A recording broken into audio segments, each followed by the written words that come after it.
এই দেখো গাইস, আমরা সবাই মিলে বেরিয়ে পড়লাম দার্জিলিংয়ে যাওয়ার জন্য।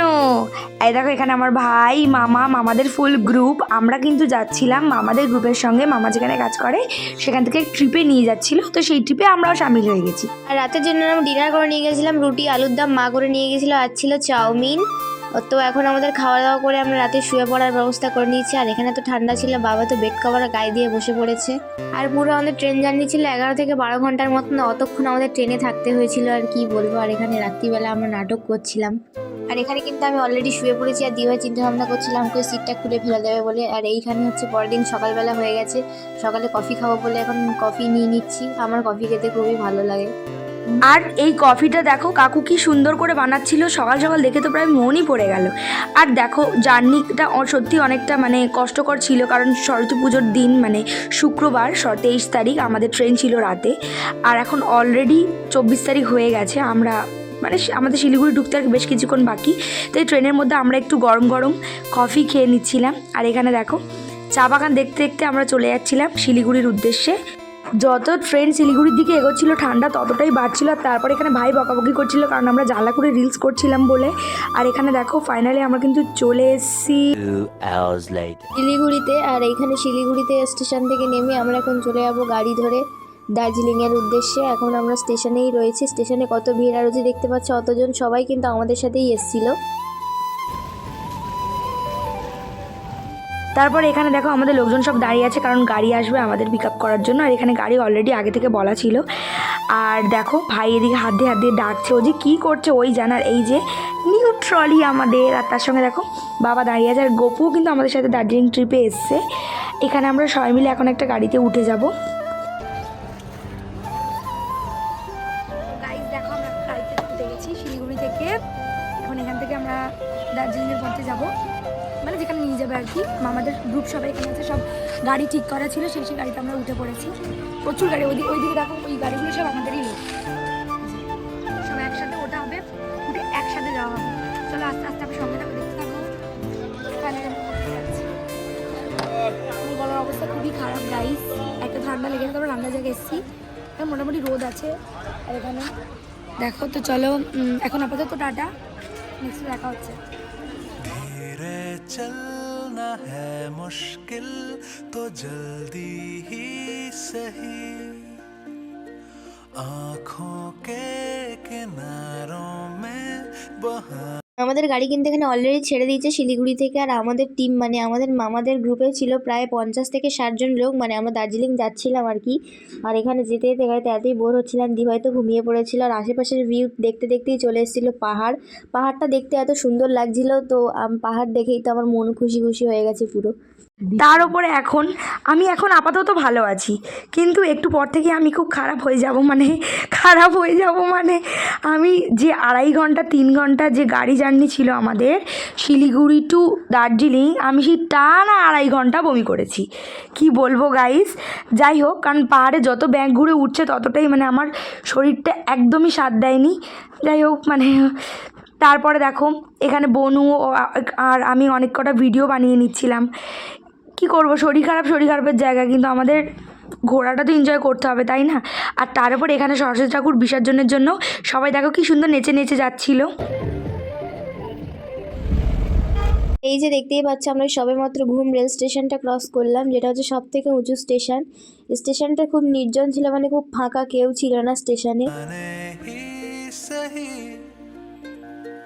हम चले बहारों में गुनगुनाती राहों में, धड़कने भी तेज है अब क्या करें। এই দেখো এখানে দিভাইয়ের বমি দেখে আমিও চেপে রাখতে পারিনি, আমারও কিন্তু অনেকখানি বমি হয়ে গেছে আর কি। আর আমরা ফাইনালি চলে এসেছি দার্জিলিংয়ে। আর এখান থেকে আমরা এখন চলে যাবো আমাদের যে হোটেল ঠিক করা আছে সেখানে চলে যাবো। এখানে কিন্তু দিভাইয়ের হালাত খুবই খারাপ হয়ে গেছিলো, আমি চোখে মুখে জল দিয়ে তাই ঠিকঠাক হওয়ার চেষ্টা করছিলাম আর কি। আর ও তো কোনো মতেই উঠতেই পারছিল না, ওর যা অবস্থা হয়েছিল পুরো আর দেখা যাচ্ছিল না। আর এখানে এখন আমরা, এটা ছিল একটা মল মার্কেট নামে একটা মার্কেট, যেটা ছিল খুব বড় মার্কেট দার্জিলিংয়ের। আর এর পাশ দিকেই আমাদের ছিল হোটেল, মানে আমাদের হোটেল আগে থেকে ঠিক করা ছিল যেখানে আমরা এখন যাব। এই যে এখন আমরা আই লাভ দার্জিলিংয়ের সামনে দিয়ে চলে এসেছিলাম মেন ভিউ পয়েন্ট। আর এই ভিউ পয়েন্টটা কিন্তু দুর্দান্ত ছিল, আমাদের হোটেল থেকে জাস্ট কয়েক মিনিটের তফাতে। আর একটু ভিতরে গেলেই আমাদের হোটেল। এই জায়গাটা কিন্তু খুবই সুন্দর, সবাই এখানে ফটো শুটিং এগুলোই করছিল। আর শরীরটা এখন একটু ভালো লাগছিলো, তাই ভাবলাম একটু ভিডিও করে নিই, তোমাদের সাথে শেয়ার করব। আর এখানে দেখো 2 hours later. এখানে কিন্তু খুবই ঠান্ডা ছিল, এই ঠান্ডায় এসে কিন্তু কেউই স্নান করেনি, কিন্তু আমরা এইখানে এসে পুরো এই বরফ গলা জলে, হোটেলের যে বরফ গলা জল সেই জলে কিন্তু আমি স্নান করে নিয়েছিলাম। মানে আমরা সবাই স্নান করে এখন আমাদের এখানে খেতে দিয়ে দিচ্ছে। তো দুপুরের লাঞ্চ, আমরা দুপুরের টাইমটা এসে এখানে পৌঁছেছিলাম যেহেতু, সেই জন্য এখন এখানে দুপুরের লাঞ্চ দিয়ে দিচ্ছিলো গরম গরম ভাত, ডাল, চচ্চড়ি আর কাতলা মাছের কালিয়া, দই, চাটনি, পাঁপড়, আর কি ছিল, সাথে পেঁয়াজ লঙ্কা আর গরম জল। ওহো বেগুন ভাজাটার কথা বলতে ভুলেই গেছি, ছিল বেগুন ভাজা। আমি খেতে পারছিলাম না, তাও কষ্ট করে, কারণ এসে ঠান্ডা জলে স্নান করে শরীরটা অনেকটাই ফ্রেশ লাগছিলো। খেতে তো হবেই, কারণ বমি করে পেটে কিচ্ছু নেই। তাহলে এখন আমরা খেয়ে নিচ্ছি, খেয়ে নিয়ে আমরা একটু গুরু গুরু করতে যাবো।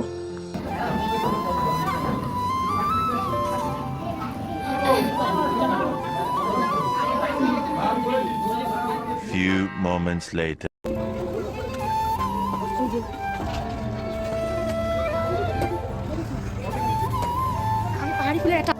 আর এখানে আমরা সবাই মিলে বেরিয়ে পড়ছিলাম একটু গুরু গুরু করতে। আর এখানে দেখো আমার হাতে যে ফুলটা দেখতে হচ্ছে, এটা কিন্তু বোন আমাকে দিয়েছিল। ফুলগুলোর, পাহাড়ি ফুলগুলো না জাস্ট দুর্দান্ত দেখতে, তোমাদের সাথে অন্য এক টাইমে শেয়ার করব।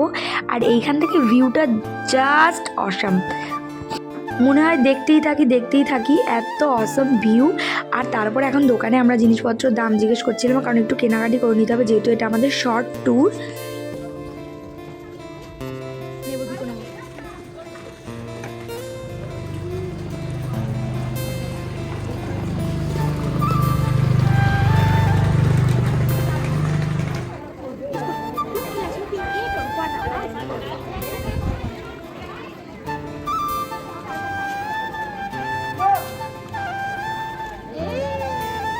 দেখো এখানকার কুকুরগুলো কত কিউট, খুব শান্ত। মানে আমাদের এখানে যে কুকুরগুলো কিনে পোষে, ওখানে সেই কুকুরগুলো রাস্তায় ঘুরে বেড়ায়।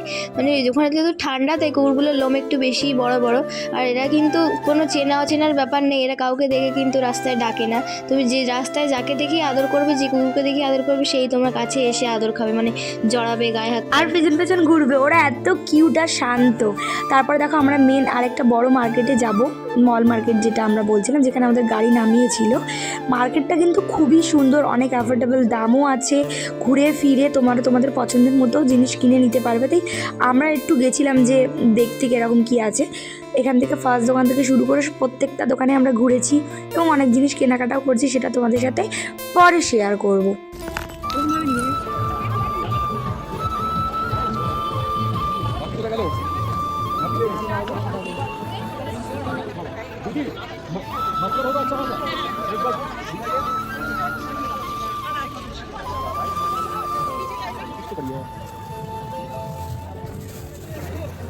রাতের ভিউটা এখানে আরও বেশি সুন্দর, দেখে মনে হবে যেন আমরা উপরে আর আকাশটা যেন নিচে, আর তারাগুলো যেন টিমটিম করছে, ঘরের আলোগুলো দেখে মনে হয়। আর রাতের বেলা এখানে দেখতে এগুলোই বেশি ভালো লাগে। আর এখানে হচ্ছে এই মানে যে দোকানগুলো, সেই দোকানগুলো এই জিনিসগুলো এখানে বেশি পাওয়া যায়। আমার তো দেখে খুবই ভালো লেগেছিল, তাই জন্য পাগলির মতো ঘুরে যাচ্ছিল। তোকে পড়লে কেমন লাগবে? আরও